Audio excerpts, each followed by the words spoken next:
Et tout de suite, place à l'invité du Grand Journal Média Morning. Aujourd'hui, il sera question de gastronomie marocaine et cette nouvelle distinction de l'art culinaire marocain avec Ilham Barada. Bonjour Ilham.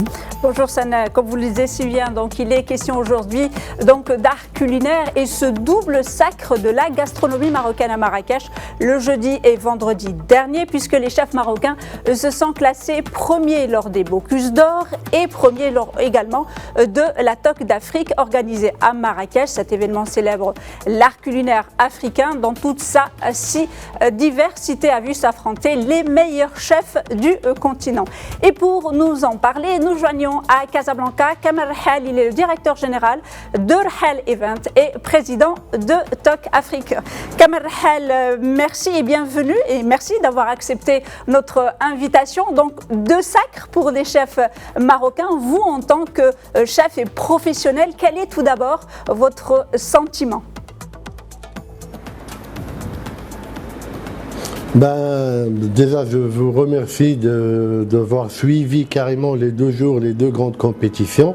Avant tout, je dédiais cette victoire à Sa Majesté le Roi Mohamed VI, que Dieu l'assiste, aux chefs marocains et aux chefs africains, ainsi qu'au peuple marocain. Comme vous savez, c'est une compétition, c'est la 3e édition du tournoi officiel des chefs Afrique, organisé sous le patronage de Sa Majesté le Roi, que Dieu l'assiste. C'est un événement, mais plus qu'un événement, parce que c'est une fête de partage, d'échange, de savoir-faire, de culture. Comme vous savez, le Maroc est un pays qui a un savoir ancestral. C'est un mélange de cuisine méditerranéenne, andalou, arabe, juif, et surtout avec toutes les diversités régionales. Il y a le nord, il y a le sud, il y a le Sahara marocain qui donne une cuisine riche, diversifiée et qui a plus de couleurs, plus de goût. Le Maroc n'était nulle part, ni le Maroc ni l'Afrique n'étaient nulle part avant 2003. Mais grâce à la vision de Sa Majesté, on a commencé à promouvoir, le groupe a commencé à promouvoir le chef marocain, la cuisine marocaine. Donc on a commencé par une première participation en 2003 à la Coupe du Monde de la pâtisserie, juste après à la Coupe du Monde des glaciers, juste après champion d'Afrique menant à la Coupe du Monde de la boulangerie, juste après 2005 la Coupe du Monde de la boulangerie où on a eu une meilleure dégustation le dernier jour. Après, c'était la TOC d'Or, le Trophée Passion. La TOC d'Or, c'est une compétition française où le Maroc l'a eu 2 fois successivement. Après, c'était le Bocuse d'Or. Mais comme vous savez, le Bocuse d'Or, c'est la Coupe du Monde de la cuisine. Et il a fallu attendre plus que 10 ans, c'est-à-dire depuis 2003 jusqu'à 2013, pour que puisse le Maroc participer à une telle compétition. Alors, excusez-moi, M. Kamer Rahel. C'est 24 pays participants. Excusez-moi, c'est juste que pour échanger un peu plus. Alors justement, quand on voit un peu ces 2 sacres à Marrakech, il y avait quand même un jury international qui a dégusté tout au long de ces 2 jours donc ces 2 plats. À votre avis, qu'est-ce qui a fait que le jury a penché pour les assiettes marocaines? Qu'est-ce qui fait qu'un jury choisit telle ou telle assiette? Vous savez, dans la dégustation, il y a le côté visuel, il y a le côté présentation, il y a le côté gustatif. Et aujourd'hui, comme vous savez, le Maroc a un savoir-faire. Et donc, on a de l'expérience au niveau culinaire. Il y avait un travail qui a été réalisé pendant 2 mois, que ça soit au niveau de la pâtisserie, que ça soit au niveau de la cuisine. Donc, le côté gustatif, ça prime. Mais après, à part le côté gustatif, le côté esthétique, le côté présentation, il y a le côté hygiène, le côté travail, l'organisation, les nouveaux techniques. Et le Maroc, aujourd'hui, il a son mot à dire. C'est-à-dire aujourd'hui, il y avait il y avait une révolution culinaire au sein du pays. Parce qu'aujourd'hui, le chef marocain s'affirme, pas au niveau du Maroc, mais s'affirme au niveau international. Et c'est notre objectif aujourd'hui, toujours sur la vision de Sa Majesté, de mettre l'Afrique comme une plateforme, comme une pépinière pour toute personne cherchant de la main-d'œuvre qualifiée vient s'approvisionner en Afrique. Et c'est ça aujourd'hui, ces compétitions, certes c'est pas tout le monde qui gagne, mais ce qu'on gagne c'est l'évolution au sein du pays, c'est l'évolution de la promotion du pays, l'évolution de la promotion de la destination. Donc aujourd'hui, comme vous le savez, le Maroc il est là. Mais on n'est pas au podium. On a eu quelques podiums. On était 3e à la Coupe du Monde des Glaciers. On était premier à la Toque d'Or. On a été au podium au Trophée Passion, au Trophée International Cup. On a eu 2 fois les collectivités, la restauration de collectivités en 2008-2009 successives. Ce qui montre, c'est qu'il y a un savoir-faire, il y a du professionnalisme. Et nous, on essaie à partir de cette plateforme, à partir du Maroc, qui devenait un passage obligatoire, ramener l'Afrique vers le haut, ramener l'évolution vers le métier vers le haut en promouvoyant le chef et la cuisine africaine.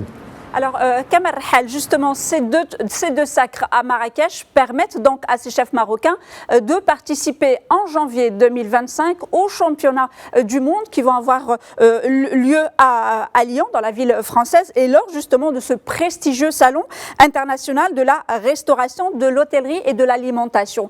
Il vous reste à peine, on va dire, 3 mois pour justement préparer ce rendez-vous international et prestigieux.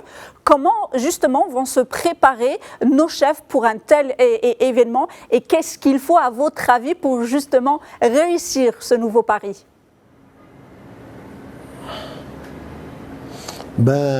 Tout simplement, alhamdoulilah, on va commencer déjà à travailler à partir de la semaine prochaine. Parce que ce qu'il faut savoir, il y a déjà des pays qui ont commencé à préparer avant nous. Parce qu'aujourd'hui, le Maroc, c'était le continent africain, c'était la dernière sélection continentale. Aujourd'hui, il y a prévu de se voir à partir de cette semaine, à partir de commencer à travailler sur les recettes, travailler sur les dessins, sur le plateau. Et sincèrement, aujourd'hui, pour qu'on puisse, dans les meilleures conditions, comme vous savez, un tel événement, c'est beaucoup d'investissement. On croit que c'est un simple concours, mais le Bocuse d'Or et la Coupe du Monde, c'est beaucoup d'investissement. Et comme j'ai dit, les États-Unis, pour qu'ils gagnent le Bocuse d'Or monde, ils ont investi 3 millions de dollars. La France, il n'a pas moins de 500 000 euros de budget par compétition. Les Nordiques, ils ne sont pas moins de 1 million d'euros. Donc c'est pas simple compétition, c'est de l'investissement, c'est de la concentration, c'est de l'entraînement, c'est du coaching. Donc ça demande vraiment beaucoup d'investissement. Alhamdoulilah, Groupe Rahal, il investit plus ou moins, c'est à 80 jusqu'à 90% de subventions, c'est le Groupe Rahal, mais aujourd'hui on fait appel à toutes les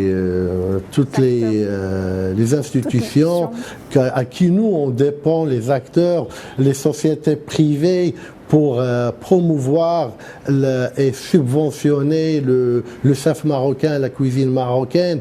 Aujourd'hui, je tiens à féliciter déjà les candidats. Yassine Bourdad, Youssef Elbrani, Ahmed Semlani, chef Moha au niveau Bocuse d'Or, mais je tiens à féliciter Liajidi et Mohamed le coach, Omar Dib et Mohamed Lamrani, les candidats qui ont fait un très bon travail, qui ont travaillé jour et nuit. Sincèrement, je les tiens à les féliciter parce que ils ont passé carrément des nuits blanches à préparer, à s'entraîner, à faire des blancs. Et aujourd'hui, je tiens à féliciter tous les chefs marocains de la Fédération marocaine des arts culinaires qui étaient là pour soutenir, pour subventionner, pour réussir cet événement, ainsi que toutes les personnes qui ont contribué à la réussite de cet événement. Aujourd'hui, il n'y a pas de secret.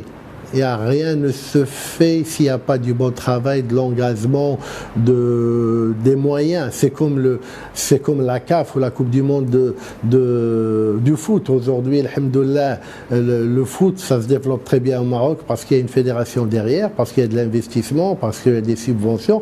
Et c'est ce qu'on souhaite aujourd'hui pour la cuisine marocaine et le chef marocain. Il faut de l'aide, il faut des subventions. Oui. Justement, vous me facilitez la dernière question. Oui. Alors en juillet, on a eu cette très belle surprise. La cuisine marocaine a été sélectionnée par les internautes comme la cuisine la meilleure du monde, donc à travers le chef Gordon Ramsay. Est-ce que cela, justement, vous en parlez, il faut de l'investissement, il faut du suivi. Est-ce que justement, ça implique quand même qu'il faut garder le cap, il faut justement accompagner cela par de la formation, par de l'investissement? Et très brièvement, Monsieur Kamal Rhal. Aujourd'hui, il n'y a rien à démontrer ou à montrer. La cuisine marocaine est là, appréciée, la cuisine marocaine a sa place mondiale. Mais aujourd'hui, est-ce qu'il y a de la bonne promotion de la cuisine marocaine à l'international en Afrique? Est-ce qu'il y a de la bonne promotion de la cuisine africaine en Afrique et ailleurs? On voit plus de franchises, on voit plus de spécialités étrangères, italiennes, asiatiques, françaises, alors que nous, on a l'Afrique, le Maroc a une cuisine riche, avec ses couleurs, avec ses goûts. Donc on a besoin de promouvoir, on a besoin d'aller à côté des restaurateurs qui promouvoient la cuisine à l'international et la promouvoir. Aujourd'hui, on est bien au Maroc parce qu'avec la SMIT et avec l'incubateur Diafa, la SMIT a mis à la disposition des jeunes promoteurs qui veulent développer de la restauration marocaine, de la pâtisserie marocaine, une subvention allant jusqu'à 400 000, à hauteur de 400 000 dirhams par projet. C'est bien, on a compris, ça bouge et on a besoin de ces actions, on a besoin de ces motivations et on a besoin de prendre le chef marocain, de le valoriser, de le promouvoir à sa juste valeur. Aujourd'hui, le chef marocain a son mot à dire. Et c'est pour ça que nous, on ouvre, le groupe Al-Hal ouvre ses cuisines pour toutes les équipes africaines pour venir se former, parce qu'aujourd'hui l'objectif c'est pas, certes c'est de gagner, mais c'est de ramener l'Afrique vers le haut, vers un niveau meilleur, toujours sous la vision de Sa Majesté le roi Mohammed VI, que Dieu l'assiste. Merci beaucoup Kamal Rhal, directeur général de Rhal Events et président de TOC Afrique. Merci beaucoup d'avoir répondu à toutes nos questions.